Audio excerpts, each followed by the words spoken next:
This is Ari Koretsky, and welcome to Jews You Should Know, introducing the broader community to interesting and inspiring Jewish men and women making a difference in our world. Some are already famous, some not yet so, but each is a Jew you should know. We are back with another fabulous episode of Jews You Should Know. I've been talking to you lately about dailygiving.org. Dailygiving.org is a transformational platform that allows you to leverage your charitable giving for only $1 a day. You could become part of over 7,000 other people giving to incredible causes on a daily basis. You don't have to go do any of the work. Just give your $1 a day. It's automated. Daily Giving takes care of the research, sourcing the charities, vetting them, making sure everything's on the up and up, and that you are getting the highest impact for your dollars. You will also have the opportunity to join together with so many other Jews, all kinds of Jews, all over the world. What a cool concept, and what an amazing opportunity for only $1 a day. Go to dailygiving.org. Meanwhile, so excited to introduce Rabbi Stephen Burg today.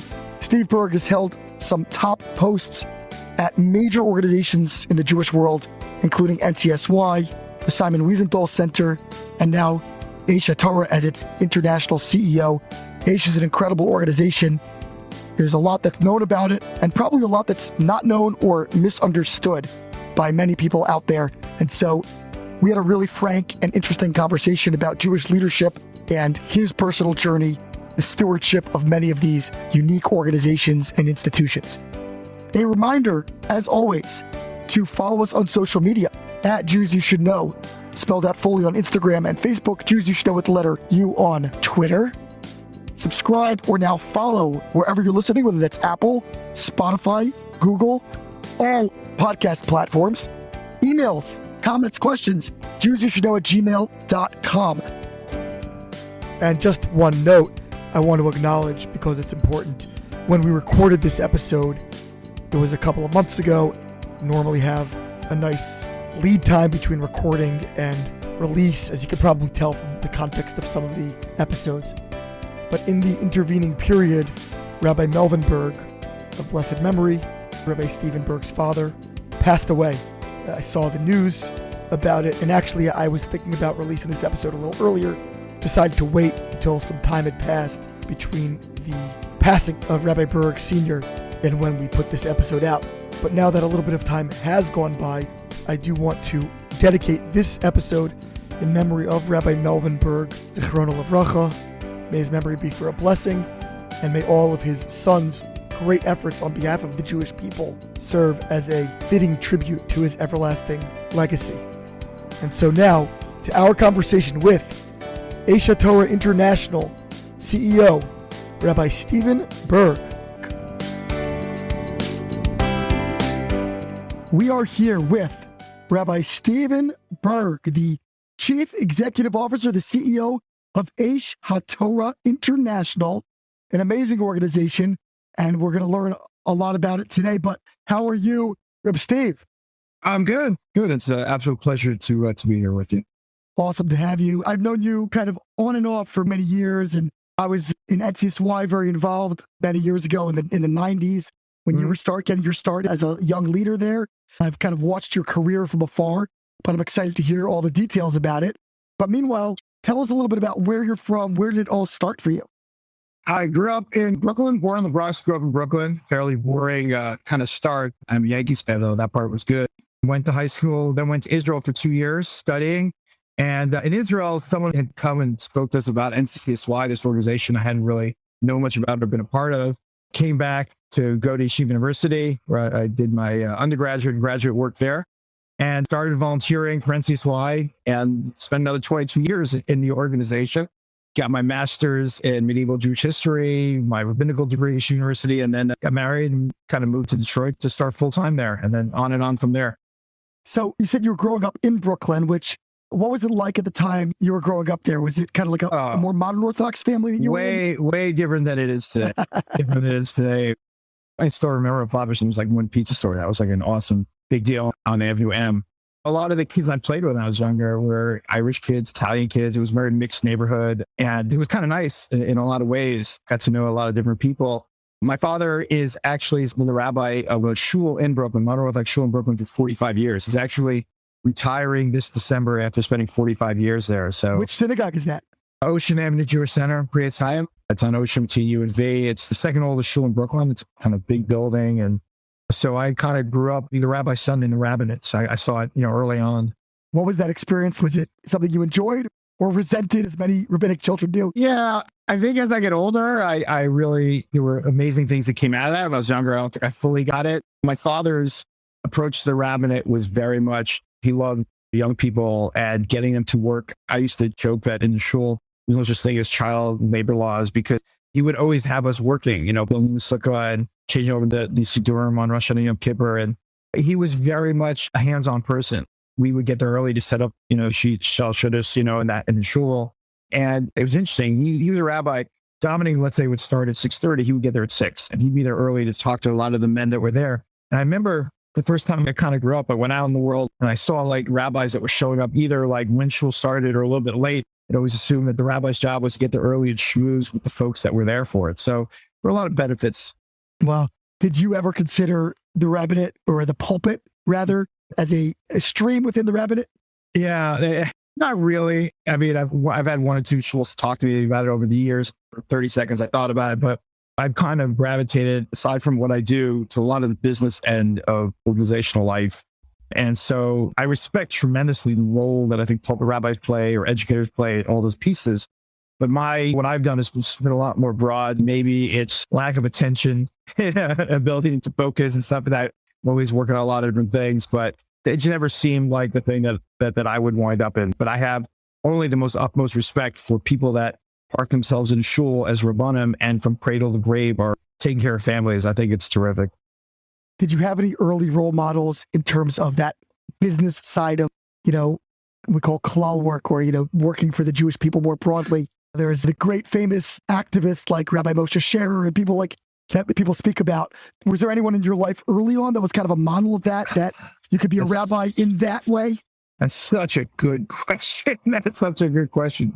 I almost tripped into this part.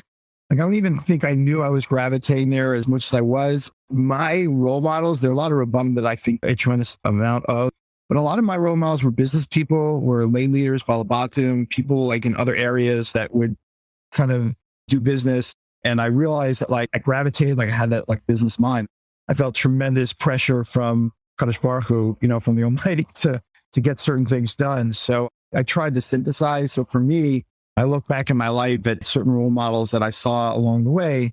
And a lot of them have been like balabatim. Even today, my biggest mentors and my friends, my people are my donors and the people that I learn from every day. Amazing. So you're this young man, you have this father's a rabbi, pulpit rabbi. You're living in Flatbush, which at the time is more of a modern Orthodox enclave, which is really anachronistic. At this point, kind of hard to imagine. And now it's either, ultra Orthodox, we call Haredi, or Hasidic, or Syrian. Yeah, where we live now, it's very much Sephardic. Yeah. Okay, so you're still in Brooklyn? My parents are still there. Oh, your parents, yeah. So where they said Avenue V over there in Ocean Avenue, that's very Syrian, right? Yeah. Yeah. So you lived in that kind of the changing neighborhood and eventually went off to Israel, I guess. Did you have that sort of awakening experience in Israel that many young modern Orthodox men have when they might not have been as dedicated to their Jewish studies in high school? Or were you always more serious because of your familial relationship? Yeah, no, I was never serious. I would make the case that even now, I'm not particularly serious. No, I had a great time in high school, really enjoyed it. I don't think it. Did you go to Flatbush High School? I went to MTA. MTA, okay. Yeah, and I had a great time in high school, great friends, great time. I was not particularly serious. I went to Israel to a place called Mevaseret. At the time it was Gilo. I went there as well, by the way. Oh, okay, great. But although you were there when it's still Mevaseret Yerushalayim, right? Shari Yerushalayim, yeah. Shari Yerushalayim, yeah. And then it moved and they changed the name to Shari Mevaseret. So I was there the first 2 years. It was open. It got me much, much more serious about my relationship with God and my practice of religion and all those pieces. And it really, I walked out knowing I wanted to do something meaningful in my life and kind of put me on that course. When a person came to speak about NCSY and And then I went to YU and I was 19. I had a lot of friends from Detroit, Columbus, that whole area. I just kind of jumped into it. I walked into my first Shabbaton and just said like, okay, this is what I'm doing. 9 years later, became regional director. Wow. So were you in Israel during the first Gulf War? Absolutely. Yeah. Doing some mental math there. I thought that might be what it was. So that was Rabbi Berzon was just starting out with the new yeshiva. And so you were there during the actual war itself. Did you? 89 to 91. That was 8 years in Israel. Was there a thought of you going? I know a lot of people went back home and things like that. I had no thought of it. In fact, my father came, my siblings even to visit me during the Gulf War. Even today, I never really get it. I remember during the Gulf War, it was like there was like a bus pulling out from like one of the hotels right before the war started of Jews, like, we're with you, we're in support, see you later, suckers. That was the impression I got. I feel very strongly that Israel, God didn't bring us back after 2,000 years to Israel to decimate us. I always tell people that I'm not going to tell you Israel's the safest place, but I can tell you when the Jews have the guns and the nukes, we generally do a lot better. There was never any question. Better to be on that side. Do you remember anything about that time? Like were you wearing gas masks and hiding in the bomb shelters? All of it. Yeah, I had gas masks. You heard a siren, you had to run into a room. And that was obviously before they had all these systems to knock down missiles and stuff. It was tough. That was then. It passed. And now Saddam Hussein has been dead for a long time. And the Jewish state is strong. Jewish nation is strong. So that's our history.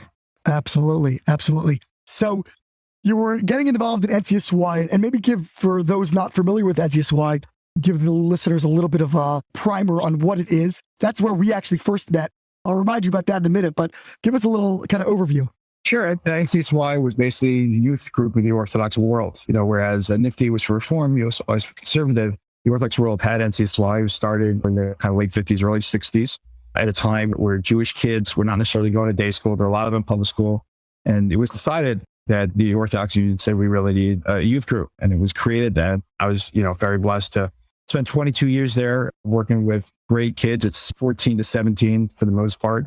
And it's day school kids and it's public school kids. Big mix of both. And just really goal is to help young Jews become passionate about their Judaism, connect them to the Almighty. Now, why Detroit? Why did you get involved? Because you're from New York and you ended up in the Midwest. It's totally right. So I actually went to Moshe as a kid for many years. And because I was in Moshe, I had a lot of friends from Detroit. Like I had been to Detroit when I was a senior in high school visiting my friends. I knew a lot of people there. And when I got to YU, I was 19 and I bumped into a couple of people that were doing the Central East region of NCSY. So that was Detroit, Pittsburgh, Cincinnati, Dayton, Toledo, that whole kind of like area. And I got invited to a Shabbaton in Pittsburgh, got on a van, drove like 6-7 hours and walked into Shabbaton. And then I just stuck with that region for 9 years. Spent a lot of time in all of those cities. Incredible time, incredible people. And it was, again, kid from Brooklyn. It was eye-opening. Was that your first connection with NCSY when you, as an advisor? Yeah, sure. Absolutely. Yeah. When I came out to Pittsburgh, it must have been 91 or into 92. Yeah, it was absolutely my first. And you had never gone as an actual high school student, a participant?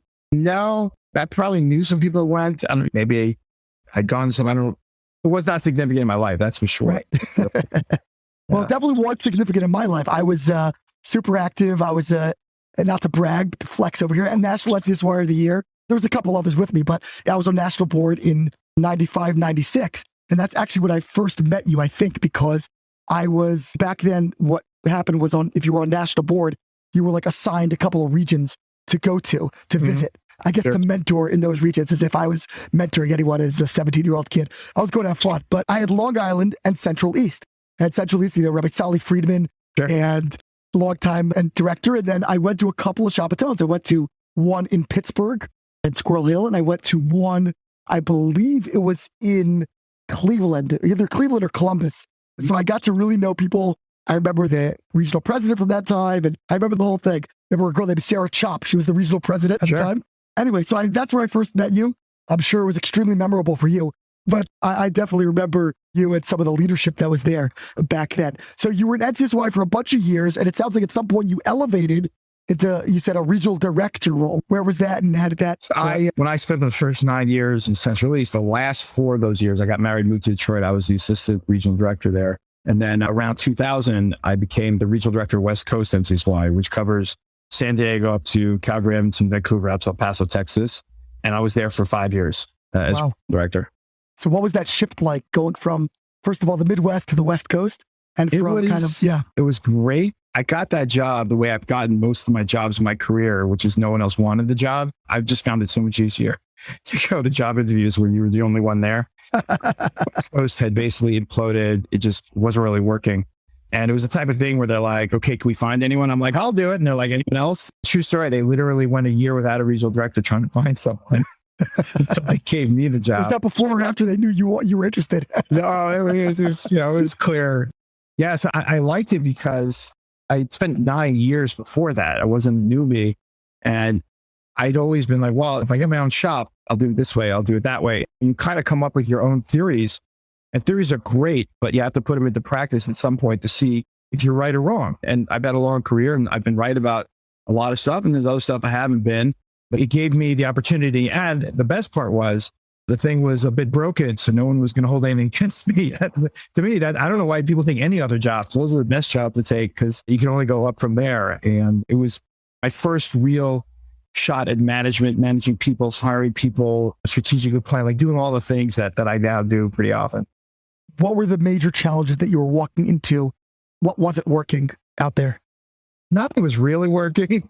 I came to the office. I'll never forget that I came to the office. I'm like, can I get a list of kids? And they're like, we have a database, but it's password protected. We don't know who set the password. And I'm like, well, how do we get the password?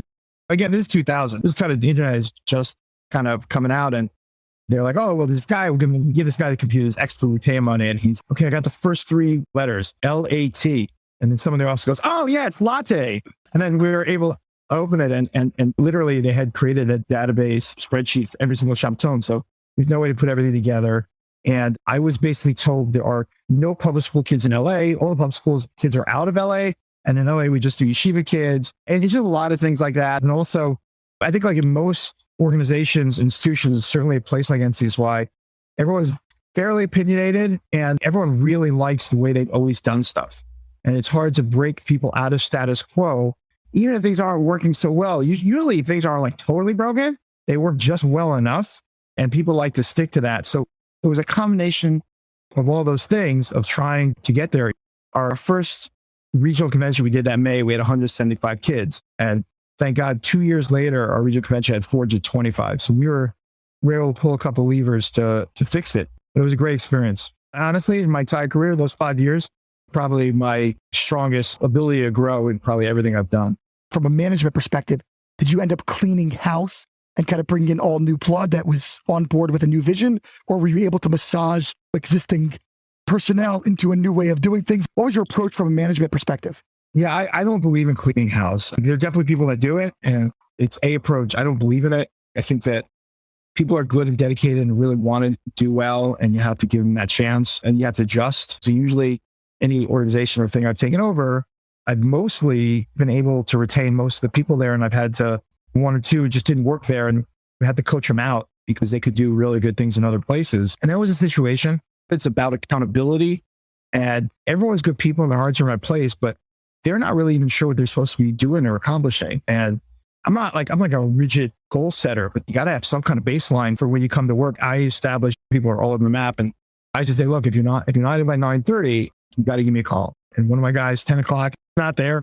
I said, you got to come in right now, because he was like painting his house, and he came in really angry. And I said, look, I don't care that you told off the date. You got to tell me. You're responsible to me. And he said, okay, I get it. And I let him go paint his house.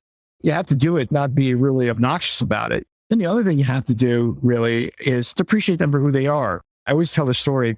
I separated the program people from the administrative people. I put them in 2 separate rooms, and I said, I want you to think about how you can help each other. I go into the administrative room. They're all sitting there kind of cross-legged with a pad of paper and a pen. Someone's designated themselves in charge of making a list of how they can help all the guys in the other room. I go to the other room, and there's like a food fight going on, paper airplanes, or bedlam. And you'd have a guy, they say, okay, you've got to do everything. You've got to book the bus and you got to do recruitment. Like, why in the world is a guy booking a bus for even kids? Why wouldn't we do that? Someone else could just, probably the biggest thing I learned out there was let people do what they're good at and keep that focus. And so we did a lot of that. We kind of broken up and pulled administrative responsibilities from a lot of the guys and put it on other people that were really good at it and let them just help create passionate Jews. Did you have any coaches or sort of management gurus, to use an overused expression, when you were out there? Yeah. Rabbi May at the Simon Wiesenthal Center. Rabbi May was a big mentor to me. We go out to lunch every once in a while. And I remember I didn't always wear a suit. I was working with teens. I was wearing a shirt. One day, I used to call MMA all the time. Go to lunch every 2-3 months. I'd run things by him. And one day after regional, it's Monday, and I'm exhausted. And May shoots me an email. He's like, "Oh, you want to go to lunch?" I'm like, "Wow." He had never asked me to go to lunch. Put on my suit, the whole thing. I show up. I'm like, "Hey, what's up?" He goes, "I heard you ran a regional. How'd it go?" I'm like, "It went really well." He goes, "I just wanted to say thank you for half the Jewish people because people in our positions don't always get thanked." And it was like, wow, like my mind. That's amazing. It was amazing. And that's why it's so important when you're in these positions you manage to make sure that people appreciate it, because they're killing themselves. They're working really hard. And you got to let them know that someone's noticed. That's an awesome story. I love that. I love that he called you up just to get to lunch and said, "Great job." It's good, man. Where'd you go to lunch, by the way? Pat's. There is Pat's. Is that your spot? Default location at the time. That's your spot. Everyone goes now. Jeff's is the hot spot these days, but Jeff's wasn't open at the time. Jeff's wasn't open. It's also not as fancy, but yeah, that's awesome. So at some point, obviously, it sounds like Rabbi May not only appreciated you so much that he hired you. So what was the transition over from NCSY over to Simon Wiesenthal Center? I had gone on from LA to New York. I was the international director of NCSY for 8 years. Oh, okay. So I missed that chunk. There we go. Yeah, the last bunch of years, I was also managing director of the OU and stuff. And so I had a lot of responsibility. And then after 20 years, it was time to kind of shift out, to pivot out and stuff. And I'm like, I don't know. I've been over 22 years. I really don't know what else there is to do in the world. And I called Rabbi May, and he'd always said to me, "When you're ready, give me a call." And I gave him a call, and I went over to Simon Wiesenthal Center to work for him, which was mind-blowing in so many ways because my focus until then had been community, and the Wiesenthal Center speaks to so many African-American, Latino, Asian American. There's so many communities that they're involved in, and lobbying city state. There's a lot of things I did there where my brain had to kind of expand, and it was just great stuff. That's awesome. I want to get there in a second, but I did skip over 8 years. That's a lot of time. So what was that experience like? Obviously, you must have done a good job reforming the West Coast region, because not only did it succeed, but they ended up taking you for the international role or the national role. Yeah, I appreciate the praise, but once again, no one else wanted the job. It was like a punishment, like the worst regional director here. It was one of the things where, a lot of great people had tried it. And I would say the 10 or 11 years before that, probably 8 or 9 people had kind of sat at the head of NCSY. It was very trained. There was a lot of things that went on throughout the years that made it kind of difficult. For me, I'd spent 5 years at West Coast. I had built it up significantly. We started programs like TCJ and JSU and certain things that had come out of LA. And, here is also, how do I accomplish this at the next level? I'm very blessed that I've kind of taken steps up in my career. I've never really skipped levels. So I was able to formulate my thoughts, my feelings, what I think I would do in certain circumstances, and then get to the next level and then try to employ them. And thank God things worked out pretty well. But did you often find there was a huge gap between that theory and practice that you talked about? Was it harder to implement than you expected? It's always hard to implement. And again, most of the things I've taken on have been difficult. I always get asked that question. The answer is God gives you a tremendous blessing in which we forget pain. You go to the dentist, it's painful, and then you forget and you go again. You're like, "Oh man, that's why I don't like the dentist." And so you start from bottom up and you roll up your sleeves and you kill yourself and you're like, "Oh, I'm never doing this again." And then like a couple of years later, you're like, "Okay, it's a lot of work. It's some frustration at trying to do these things." On the other hand, the exhilaration of being able to affect a lot of people. For me, I always quote Henry Ford, who may have been an anti-Semite, but he knew business. And he used to say, "I'd rather have 1% of 100 men's effort than 100% of my own." And I live by that.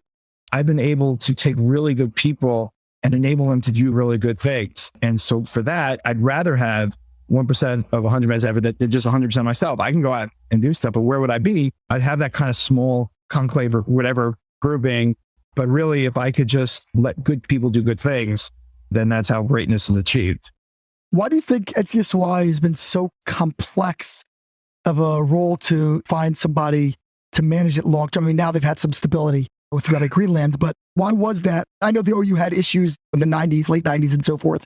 But apart from, what's so complicated about that enterprise? It's straightforward. What's complicated about NCSY is that it's owned by the OU. It's not its own organization. So what's complex on multi-levels is the lay leaders that you're dealing with, or the youth commission, the board you're dealing with, are not necessarily people who are passionate about NCSY. It's people that the OU just felt that they should put there. And so that grouping and that DLA, and the OU is the major funder. And there's good things to that because you have money in the bank, but there's a lot of things that you have to do things that take them into consideration. It's not necessarily what's best for the teams. That's always been a piece to it. OU has made strides. I think as he's made strides in trying to deal with some of that stuff. But it is very complex when you're in this kind of bureaucracy where you're doing something you're so passionate about, but there's just so many other things you have to take into consideration that have nothing to do with what you're actually doing. So as I encounter this sometimes as kind of an idealist type person, running up against the pragmatic, I don't call it competing agendas. The people espousing those agendas would not consider them competing, but they often end up sort of like the bureaucratic class ends up being competing agendas because of funding realities, because of other things like that. How have you navigated that? Have you found yourself often just like frustrated? Come on, guys, just get with the program. Do what's best for the kids. Do what's best for the program. It'll work out on the finance front and so forth. Or have you always understood, look, this is a part of the game? And that is one of the most insightful questions I think I've ever been asked. I'm a pretty straightforward, truthful guy. I'll tell you my personal opinion. I grew up within the OU with NCSY and learning to play the game. I want to affect the kids, and therefore I'll do what I have to do politically over here to enable that. One of the blessings I have at Aish, and we're not even up to there yet, but one of the blessings I have at Aish is I'm blessed with board and people and Rosh Yeshiva and all the people involved who care about the organization so much. I have donors who support us to the tune of 7 figures, and they're way smarter than me, and I'm super close with them, and they'll tell me what they think. But in 6 years, they've never told me what to do, ever. And there's a certain respect that they give me. And I certainly respect them because, like I said, they're way smarter and they're just the most terrific, brilliant people. But there's a certain respect. And in essence, what I tried to build a culture at Aish, it was kind of taking into effect at consideration. I don't want people playing games. And we tried to create a super transparent, open culture where if we fight and argue, we had someone recently come to one of our meetings at the organization. And it was myself and one of my guys. We were going at it, like at the meeting. We were really going at it. And then we went to dinner afterwards, and literally it was like, no, yeah, we're going to jump at each other. That's unbelievable. We're like, no, that's how we play ball. Very brutally honest with each other, but there's tremendous respect there. And so you play the game and you have to play the game, but it's not really the way life is supposed to be lived. Yeah, it can be hard. There are different personality profiles in the world, and some are naturally more amenable to sort of that political give and take, and some people are just that truth quality, and it's very hard for those personalities to absorb. Sometimes they get pushed out of organizations because they can't play that game, and that can be tragic. And sometimes it's the best thing that ever happened to them. You know, right? Sometimes the best thing. Plan for them, but yeah, it goes all ways. So you were 8 years at the national helm, and then, as you said, that ran its course, and you called Rabbi May, and Rabbi May runs Wiesenthal. Yeah, I've actually interviewed Rabbi Marvin Heyer on this podcast. He was an amazing person a couple of years back, and some incredible stories. So I imagine he was part of that process as well. What was the allure to you? It's a completely different sort of arena, and I would imagine it's probably scary to go from something where you have we never have total mastery, but when you have pretty significant competency in an area, and then you're like, okay, I'm going to go to a completely different organizational arena, maybe similar kinds of skills that are going to be utilized, but I don't know anything about the demographic, about the mission, et cetera. And like, maybe I'll fall flat on my face. How was that transition? Oh, it's completely terrifying. It's not pretty scary. It's completely terrifying. When you've been someplace for 22 years and your full social circle, for a lot of us in this kind of communal space, these are our friends and everything. And I kind of left at just wanted to OU after all the time. And my friends were like gone. It was like, not to be cynical, but I couldn't help them as much as I did before. So I stopped getting phone calls and into this new space. But I tell people all the time, leaving was the hardest thing I ever did in my life. And it was the best thing I ever did in my life. It kind of freed me up in that way. And I went to that space. It was very different and absolutely fascinating. I feel very passionately about fighting anti-Semitism. I think it's massively important. I think there are 2 ways to basically support the Jewish people. One is to try and protect them physically. One is to try and protect them spiritually. And I think that, that's kind of what Moshe Rabbeinu, what Moses did. On the one hand, he brought us out of Egypt to give us the Torah, which is God's wisdom.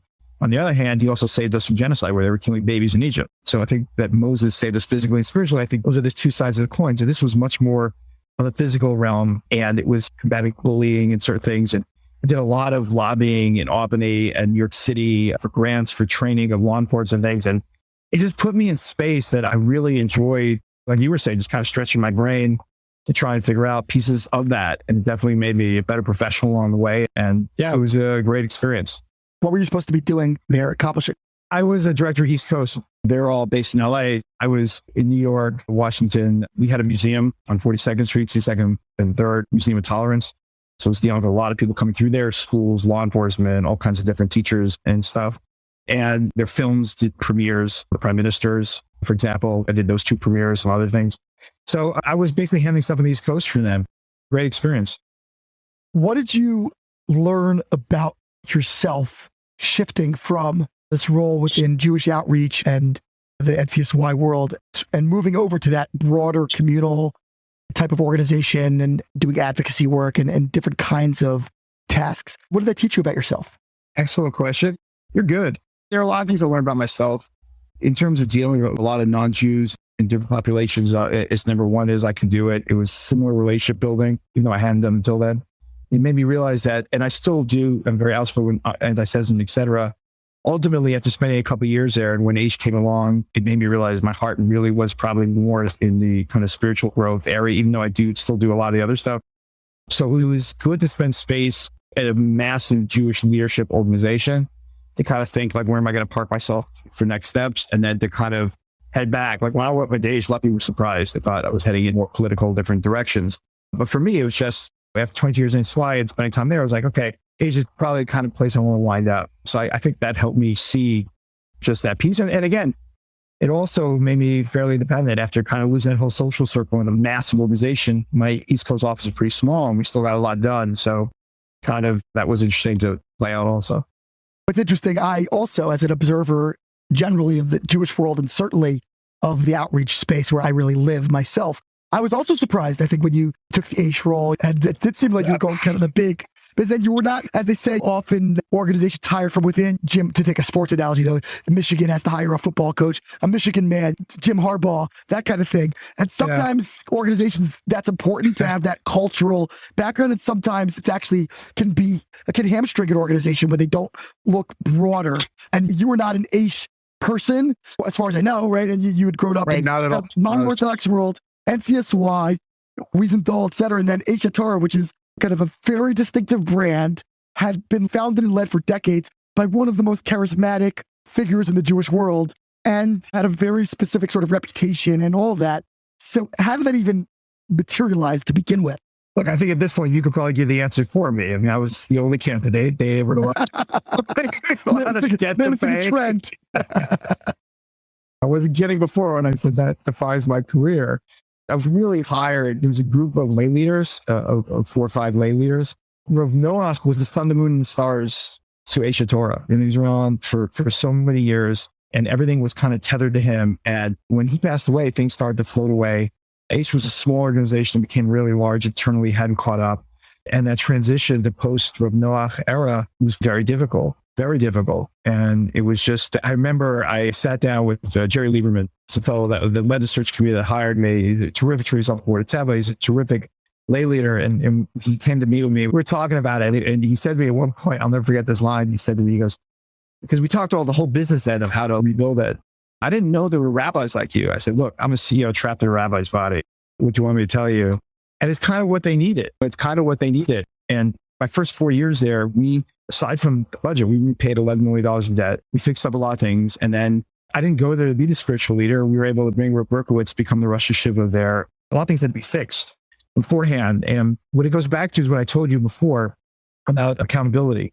Rav Noah was very big on responsibility. I mean, that was his mantra. You have to take responsibility of the Jewish world. I had this joke when I first got there where, achrayut is the Hebrew term for that. And I would say no one takes responsibility because who was in charge of the database? There was a guy here 2 years ago and everything was like, it just kind of floated away and not a bad way. No one was malicious. No one did anything bad, but you have to create that sense. And so that's what we did. I've now been there 6 years. The first 4 years was really doing that. And then the last 2 has been how we're going to move forward.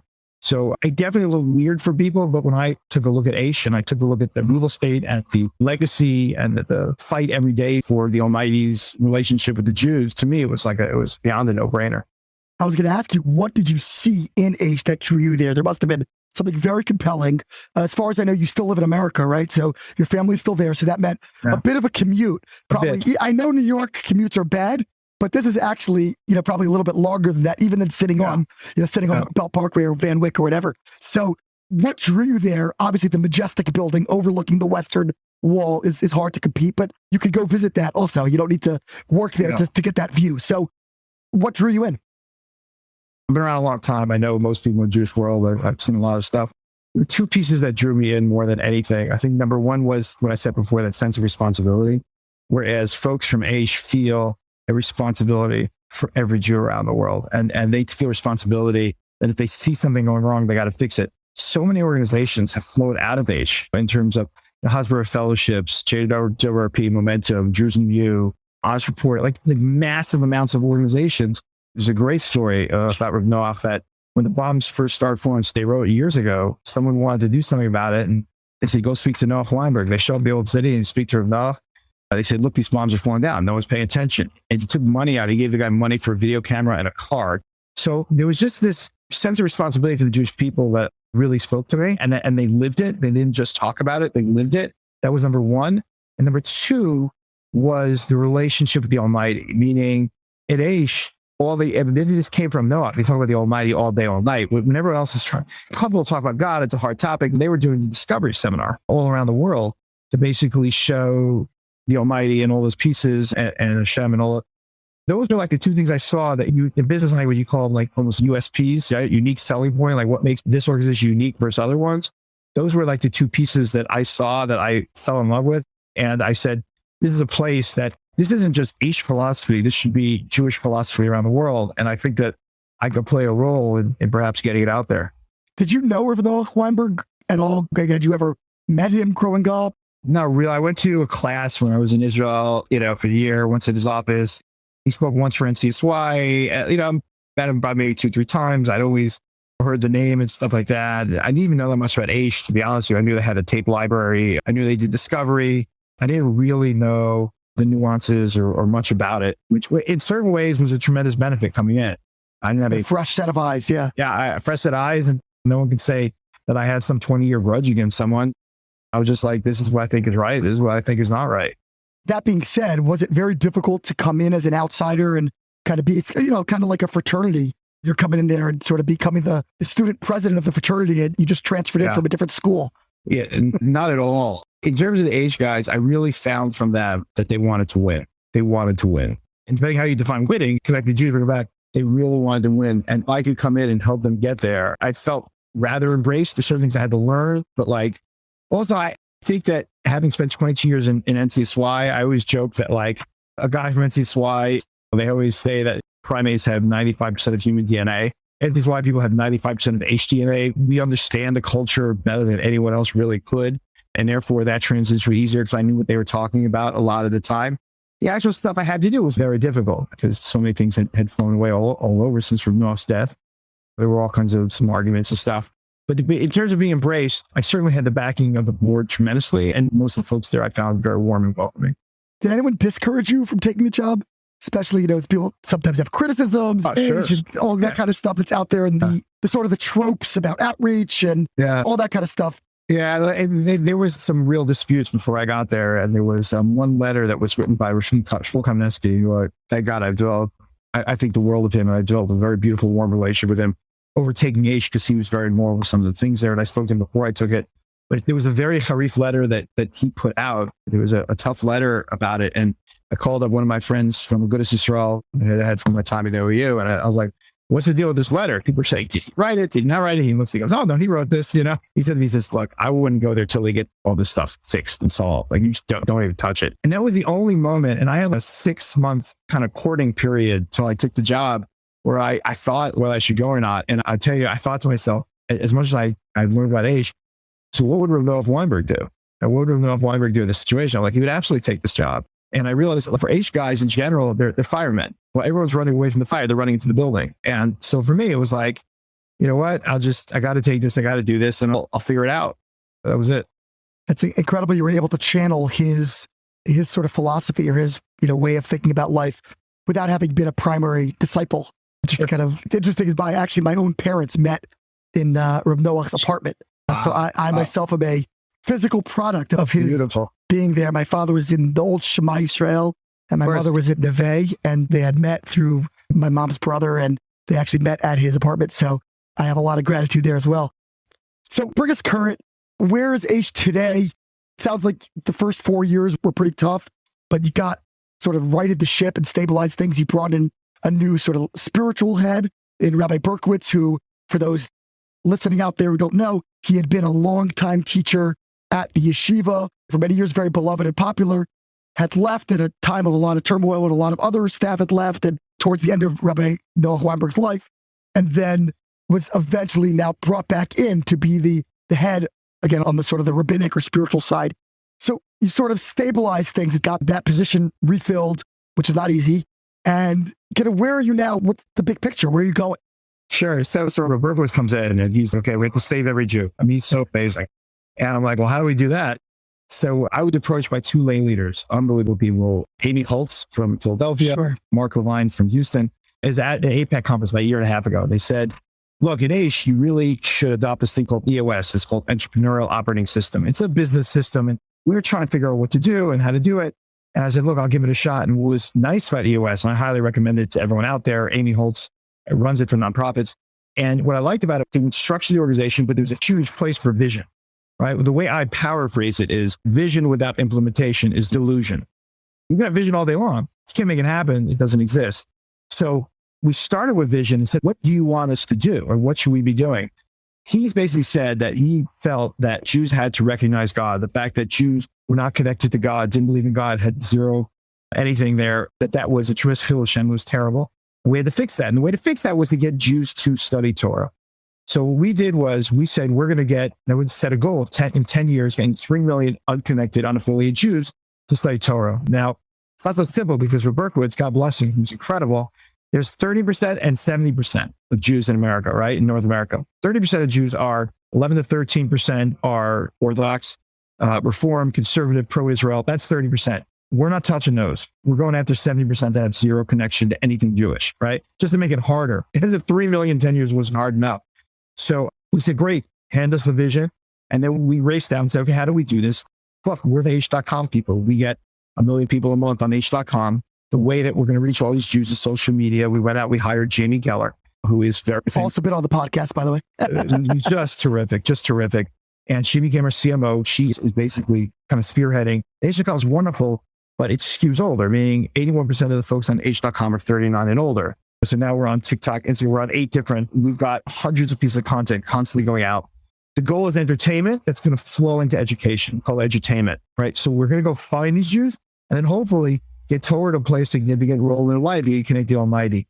Now, what's interesting is our goal is not to help people keep Shabbos or kosher. We're totally pro that.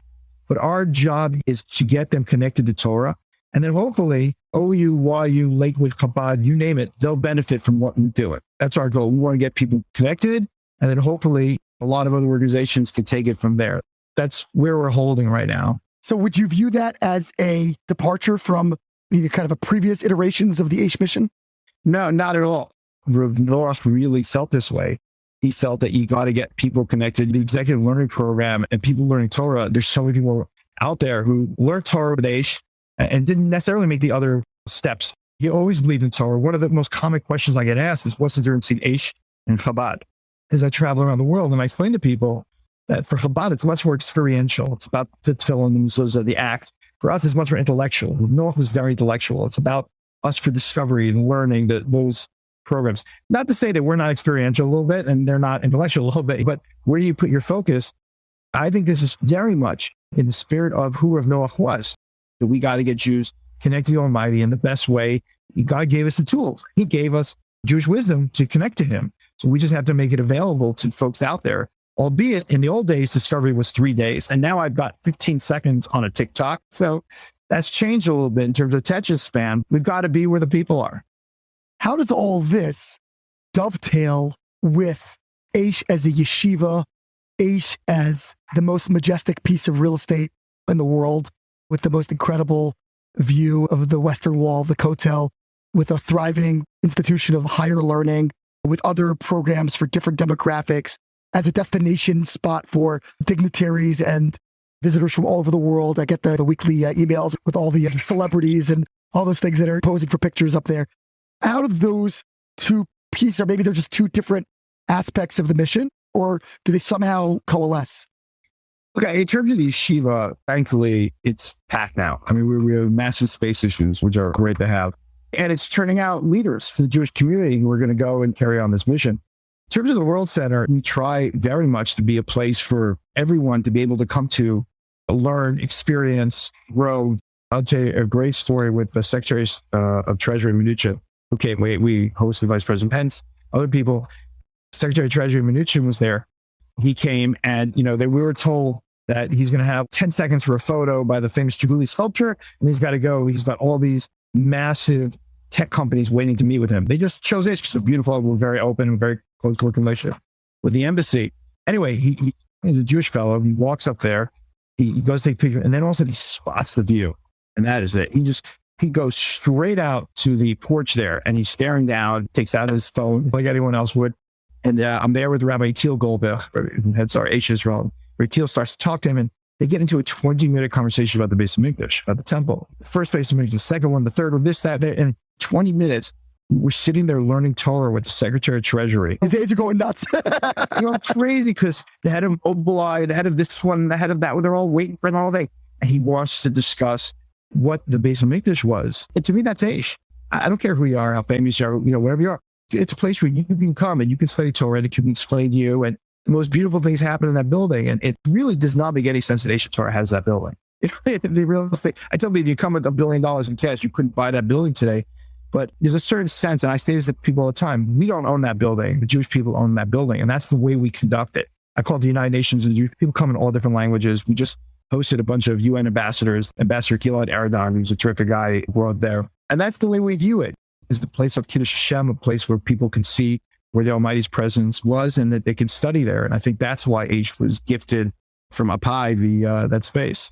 Do you see the goal of this massive social media campaign to drive traffic and get people to come to Israel, come to the World Center? And do you see them synergizing in some way?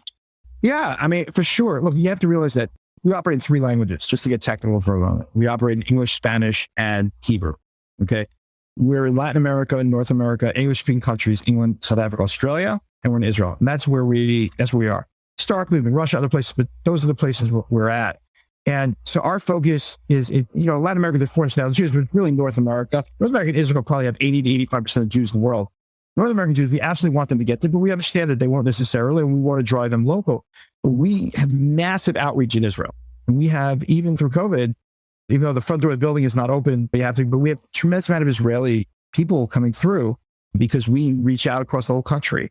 We have a program called Mothers of Meaning with secular Israeli women that work with Aish. We have another program called Triumph. We just had 25 post-army kind of entrepreneurs, Israeli entrepreneurs that we brought to New York. They created Jewish social action programs. So that building, even though it's harder to get people over and people think of us much more as North Americans coming over, we do a lot of work with Israelis right now. And that's under Rabbi Goldberg and Rabbi Shiri Kaufman. And Kaufman, right? I was trying to remember who the other one was. They actually came, they took a group of Israelis once on one of their reverse birthright trips to America. So they wanted to see like a real American college campus since they don't really have those in Israel. So they brought them to Maryland and I was able to give them a little tour around town. But just in closing, what is kind of the future of the World Center? Because it's this amazing building, multi-level.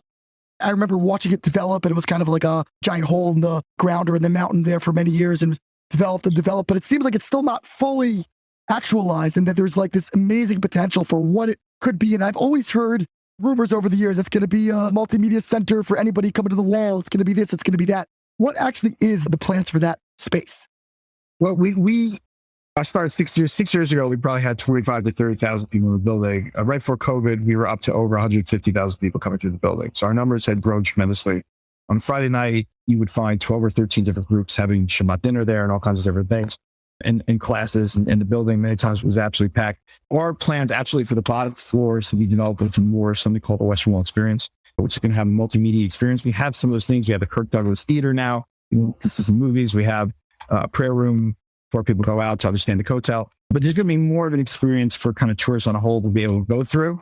Those plans are in the work. Right in front of our building, those have been there. There's still a little bit of a ramp there. That's going to be created a plaza there. We start building that. We're looking into creating a recording studio for video and audio, like these types of things, to record all around the world. Mark Levin, for those of you that know the radio personality, he's the one that really pushed me on that. And a lot of folks have. And we're looking to kind of create that space as well. So we're going to create space to just influence more and more people and to inspire them. And that's our goal, is to create passionate Jews and to inspire people so they can go out and they can become leaders and really empower them to do great things to Jewish people. What do we need to raise to make that happen on the bottom floors? Someone wants to dedicate that. What's it going to cost? What's the raise on that?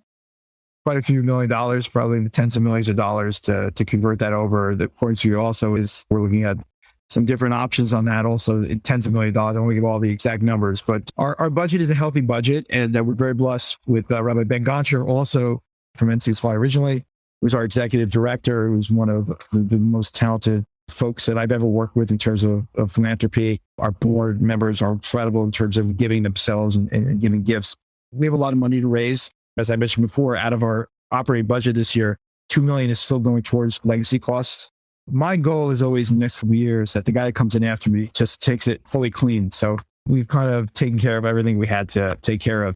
A lot of money to raise in the future, but I believe that God's going to help us do it.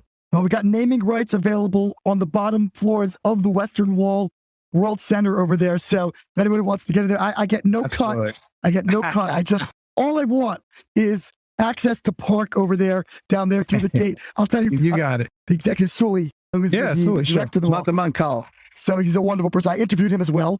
And when we did our interview, this was like nirvana for me. You grew up going to the Coattail hundreds of times, etc. But you were always like, who got to go through that gate down there and park? Sully controls it. Yeah, you got to be like the chief rabbi. You got to be, I don't know, a super celebrity. So what happens? He says, pull up there. I'm going to get my guy. He calls down his guy. They open it right up for me. I park right in there.